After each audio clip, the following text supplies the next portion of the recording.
Okay, so I'm sitting here at my computer right now. It's late, probably around 10 p.m., and I just had to record this. I know this might sound weird coming from me, but something happened today that I can't shake. Something I think people need to hear about. It was close to midnight, and I was still sitting in front of my computer. The glow of the screens filled the room, code and simulations running like 1,000 threads in my mind. I had been buried in work for hours, optimization problems, launch data, projections about where humanity could be in 10 years if we solved certain bottlenecks. Normally, that kind of thinking excites me. It keeps me up at night in a good way. But this time was different.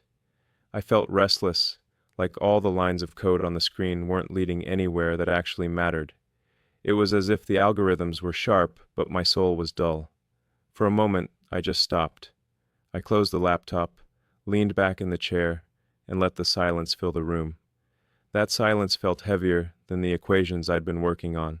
It pressed on me until I realized it wasn't emptiness. It was an invitation. And in that stillness, something happened that I can't explain in purely scientific terms. I sensed I wasn't alone. At first I thought it was fatigue, the kind of hallucination that comes from too much caffeine and not enough sleep. But no, this was different. It wasn't an idea or a trick of my imagination. It was a presence, realer than the numbers on the screen, more undeniable than the hardware sitting on my desk. The air in the room felt charged, alive. Then, without warning, I knew exactly who it was. Jesus.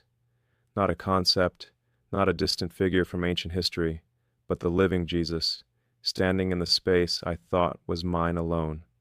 My logical side wanted to push back, to question every sensation, to demand data and proof. But the part of me that had been silently aching for something beyond numbers recognized him instantly. He didn't speak at first. He just looked at me with a depth I can't describe, eyes filled with both love and understanding, as if he had been watching me chase solutions all my life, waiting for this exact moment when I would finally stop long enough to notice him. I thought he came to talk about rockets, or energy, or the future of AI. But his presence told me he had something far more important to show me, something I wasn't expecting, something that would change everything. The silence stretched, but it wasn't empty anymore. It was full, charged with meaning. Then Jesus showed me something, not with words at first, but with vision. Suddenly I wasn't in my office anymore. It felt like I was seeing through his eyes. The first thing he revealed wasn't about technology, or space exploration, or sustainable energy. It wasn't about the projects that dominate headlines and boardrooms. No, the first glimpse of tomorrow he gave me was about people, about hearts. I saw billions of human beings moving through their daily lives, each one carrying an invisible weight. They were building companies, chasing achievements, scrolling endlessly on glowing screens. From the outside, they looked busy, even successful. But inside, there was an emptiness.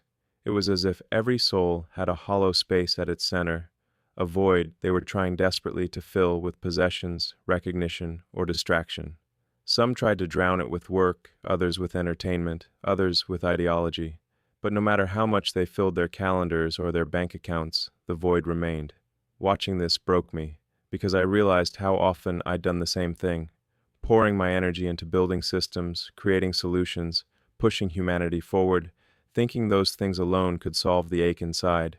Jesus let me feel his perspective, infinite compassion for each person, infinite grief that they were searching everywhere except where true fulfillment could be found. Then he shifted the vision. I saw the same people, but this time, when they opened their hearts to him, the emptiness was replaced with something radiant. It wasn't that their jobs disappeared or their achievements no longer mattered. It was that everything they did flowed from a place of love instead of trying to manufacture worth. Families healed, communities strengthened. Technology didn't vanish. It became a servant of love instead of a substitute for it. And in that moment, I understood. The future isn't first about machines, rockets, or breakthroughs. It's about the human heart. If we carry our emptiness with us, even to Mars, we'll just export our brokenness. But if we allow love, his love, to fill us, then every innovation, every achievement, every step forward becomes part of something eternal. That was the first glimpse of tomorrow, and it left me speechless. As the vision continued, Jesus showed me a future that at first looked like everything I had dreamed of. Cities powered entirely by sustainable energy, gleaming towers rising into the sky, self-driving cars flowing like rivers through streets without accidents. Colonies on Mars where humans lived under domes, working together to survive in environments once considered impossible. Artificial intelligence so advanced it seemed to anticipate every need, optimizing life with flawless efficiency. On the surface, it was breathtaking, a triumph of human ingenuity, a showcase of what happens when boundaries are pushed relentlessly forward. But as I looked closer, the beauty cracked. Beneath the clean lines and technological brilliance, I saw the same emptiness I had glimpsed earlier. People walking with hollow eyes, disconnected from each other, though connected to every device. Families fractured, not because of lack of resources, but because love had been replaced by productivity. Communities isolated, not because of distance, but because compassion had been coded out of the system. Even on Mars, where humanity had taken its greatest leap, the loneliness had followed them across the stars. They had built new worlds, but not healed the old wounds. I watched as AI, once a tool, became a substitute for real connection. Algorithms managed relationships, but the depth of human soul-to-soul recognition was absent. I saw people chasing simulated comfort while their spirits starved for something real. I realized then that progress without God isn't progress. It's just acceleration toward emptiness. The irony pierced me. We had solved the hardest engineering problems, yet ignored the simplest truth, that love is the foundation of everything. Jesus' eyes carried both sadness and compassion as he let me absorb this. It wasn't that technology was evil or that ambition was wrong. It was that, without divine direction, without hearts rooted in him, our advancements only magnified our despair. They gave us more ways to distract ourselves, but fewer reasons to live. The warning was clear.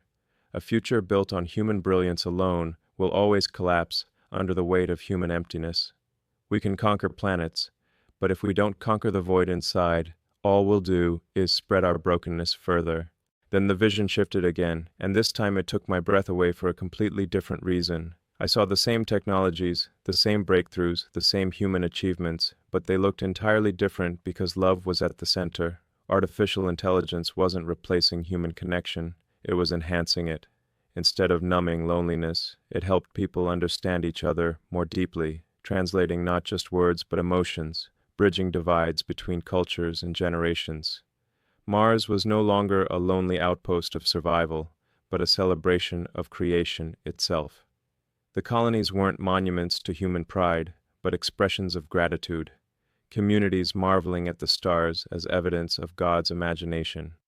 Every innovation became an act of worship, not by ritual, but by the way it reflected the Creator's brilliance. Sustainable energy wasn't just powering devices and industries, it was powering communities built on care. Neighborhoods lit by clean energy were also lit by compassion, where resources weren't hoarded but shared. Technology was no longer a race to outdo one another, but a tool to serve one another. And the strangest part? None of the systems changed on the outside.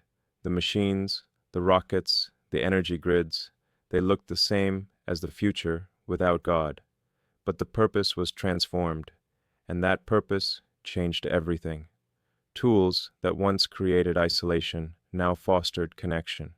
Systems that once fueled pride now fueled humility and gratitude. Achievements that once left people empty now became platforms for joy.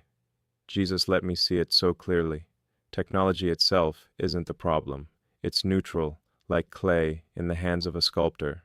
What matters is the heart shaping it. If human ambition drives it, it serves ego. If divine wisdom guides it, it serves love. And when it serves love, even the most complex systems become instruments of healing instead of harm.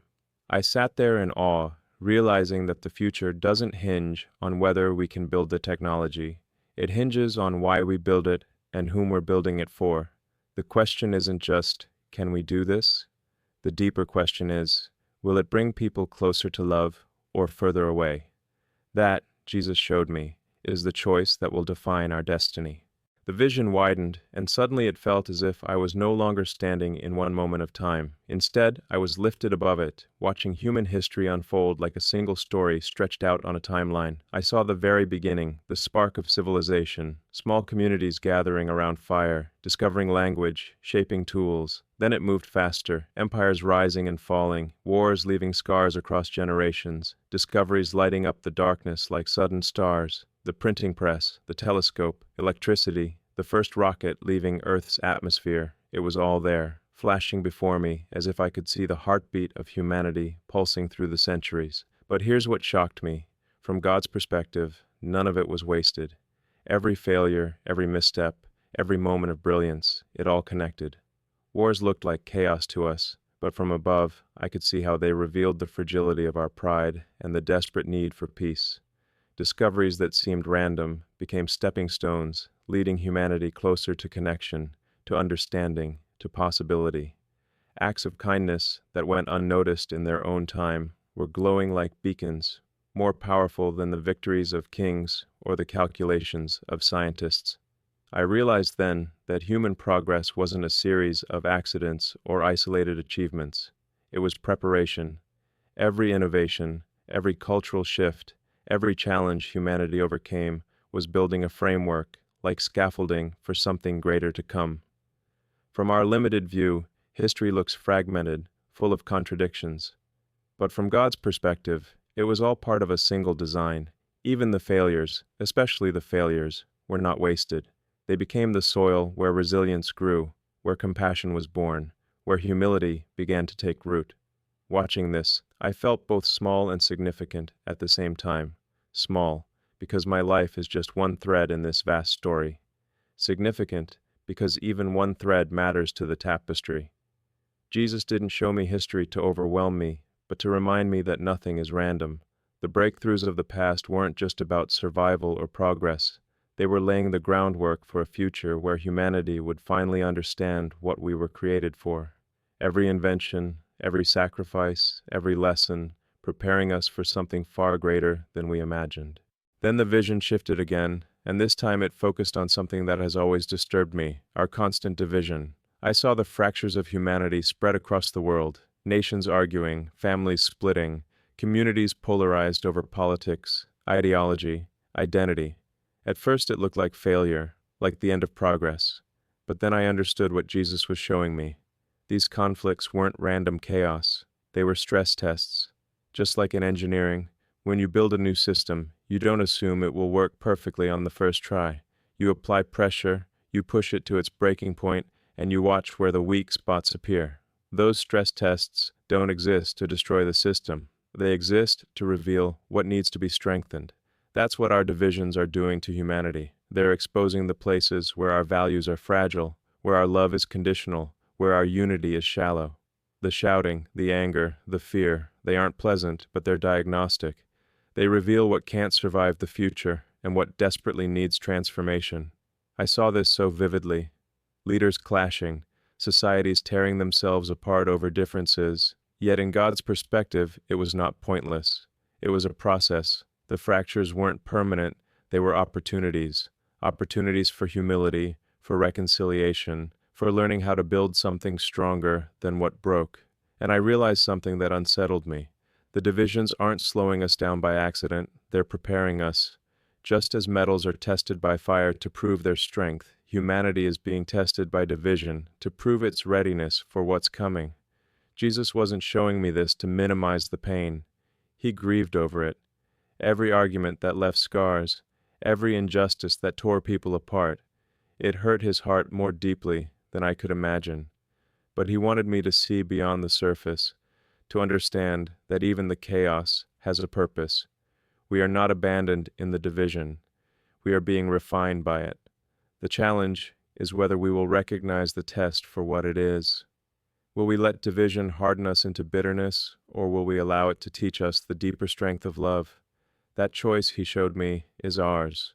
The vision turned again, and suddenly I saw what communities could look like when love became their foundation. At first it seemed familiar, neighborhoods, workplaces, schools. But as I looked closer, I realized these weren't the communities I knew. They weren't driven by competition or status or even by efficiency. They were driven by genuine love. People weren't gathering because algorithms matched them by interest or because markets forced them into the same space. They were drawn together by something deeper, souls recognizing each other, choosing connection over isolation. It was as if every wall we've built, every invisible line that separates us from them, had been dissolved. Technology was still there, but it wasn't the glue. It wasn't the reason people were united. It was just a tool in the background, quietly serving a greater purpose. What really held people together was service. I saw men and women willingly laying down their time, their skills, their resources, not because of obligation, but because love made generosity natural. Communities where no one was invisible, where the lonely were welcomed, where the vulnerable were protected, not as charity, but as family. What struck me most was the depth of interconnectedness. It wasn't digital profiles or status updates linking people together. It was soul to soul. I saw faces lit, not by screens, but by compassion, eyes that truly saw one another, conversations that went beyond information to transformation, the kind of connection you can't fake, the kind you can't code. Jesus let me feel the peace of these communities, and it was overwhelming. There was no fear of being left out, no scrambling for recognition, no anxiety about whether you belonged. Belonging was the default. Love was the atmosphere. And I understood something I'd missed my whole life. The future isn't about creating bigger networks. It's about creating deeper relationships. The greatest breakthrough won't be when we connect billions of devices. It'll be when we connect billions of hearts. That's what Jesus wanted me to see. Humanity's true potential isn't measured by scale, but by depth. And when love is the center, communities stop being fragile systems that collapse under pressure. They become unshakable families that grow stronger with every challenge. Then Jesus looked at me with an intensity that pierced through every ambition I've ever carried, and he asked me to rethink what I considered success. All my life, I've measured worth by achievements, launches, breakthroughs, inventions, companies built, goals reached, legacy, wealth, recognition. Those were the metrics that drove me, the scoreboard I thought mattered most. But in his presence, all of it suddenly felt small. Jesus showed me people at the end of their lives. Some had achieved great things, names etched in history, fortunes amassed, accolades collected. Others had lived quietly, unnoticed by the world. But as I watched, I realized that the measure of their lives wasn't legacy or wealth. It was love. The ones who had poured themselves into others, who had shown compassion, who had been faithful in small acts of kindness, their lives glowed with significance that couldn't fade. And the ones who had built empires but neglected love. Their achievements looked impressive from a distance, but up close they were hollow, fragile, already crumbling. I felt a deep conviction in that moment. I had spent years pushing for progress, but how much of it had been driven by ego rather than love? Jesus wasn't condemning me. His eyes carried both truth and grace, but he was challenging me to see that the future isn't asking, "What did you build?" The real question is, whom did you love? He showed me that faithfulness, compassion, and service aren't small things. They are the foundation of everything eternal. Success isn't about how many people admire you, but about how many people experience love because of you. It isn't measured in numbers, but in impact on souls. And the surprising thing, when love is at the center, achievement doesn't disappear. It's just transformed. Work still matters, invention still matters, progress still matters. But they matter because they serve love, not because they replace it. That shift changes everything. The projects we pour ourselves into stop being monuments to our names and start becoming gifts to the world. Jesus left me with this truth. The future significance of our lives won't be measured by what we engineered, but by how faithfully we lived out love. That is the only legacy that lasts. As the vision faded, I was left with a clarity I'd never had before. Jesus wasn't showing me the future so I could be impressed or overwhelmed. He was showing me so I could live differently now. And that's when it hit me. Living with the end in mind doesn't mean obsessing over predictions or trying to decode timelines. It means shaping every day with the awareness that what I do matters eternally. It reframes work. I've always seen my work as about deadlines, milestones, solving problems no one else could solve. But Jesus showed me that the real question isn't, what can I achieve? The question is, am I being faithful with what's in front of me today? Work isn't just about advancing technology. It's about serving people. It's about asking, how does this invention, this design, this solution bring more love, more healing, more connection into the world? It reframes relationships. Instead of seeing people as collaborators, competitors, or even just friends, I now see every person as someone eternal, someone infinitely valuable, someone placed in my path on purpose. That means the way I speak, the way I listen, the way I show up matters more than I realized. Every interaction is a chance to reflect God's love. It reframes time. I've lived so much of my life in the future, 10 years ahead, always calculating what's next. But Jesus reminded me that the most important moment isn't tomorrow, it's now. This present moment is the only place where love can actually be lived. Tomorrow is just a projection. Today is where eternity touches time, and it reframes urgency.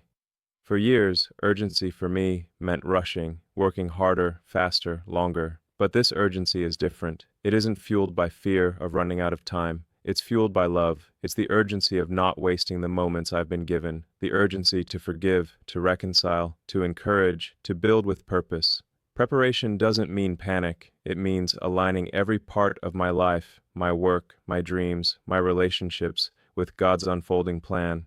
Jesus showed me that the end isn't destruction, it's completion, and every act of faith, every choice of love, every step of service is a way of participating in that completion right now. When the vision ended, I just sat there in silence, speechless. Not because I had all the answers now, but because I had been shown something far bigger than myself. My mind, which is usually racing with calculations and strategies, was quiet. My heart was full, and I knew I couldn't keep this to myself. Jesus' love isn't something reserved for a distant future. It isn't waiting for us on Mars or at the end of history. It's here, right now, available to anyone willing to open their heart. The visions he showed me weren't just about where humanity is heading, they were about what's possible in this very moment. That emptiness so many of us carry, it doesn't have to define us. That constant striving for significance, it doesn't have to control us. The divisions that exhaust us, they don't have to be the last word, because love, his love, is already here, already pursuing us, already offering to make us whole. I don't share this as someone who has it all figured out. I share it as someone who was confronted by the truth that all my achievements, all my plans, all my dreams are incomplete without him. And if you've ever felt that same restlessness, that same sense that something essential is missing, then I believe Jesus is inviting you too. You don't need perfect faith. You don't need to understand everything. You just need openness, the willingness to say, God, if you're real, if your love is true, show me. That's where it begins. Not with religion or rituals, but with relationship. A relationship that transforms everything, from how you see your work to how you see yourself. As I close this, I want to leave you with the same invitation Jesus left me with. Don't wait. Don't assume love is something you'll discover later, after you've accomplished enough or figured enough out. Love is here now. The future, he showed me, isn't just coming someday. It begins the moment you say yes to him. My prayer is that you won't just listen to this as my story, but that it becomes your story too. Because when Jesus reveals his love, it leaves you speechless, and it changes everything. This story was intense, but my story on the right-hand side is even more insane.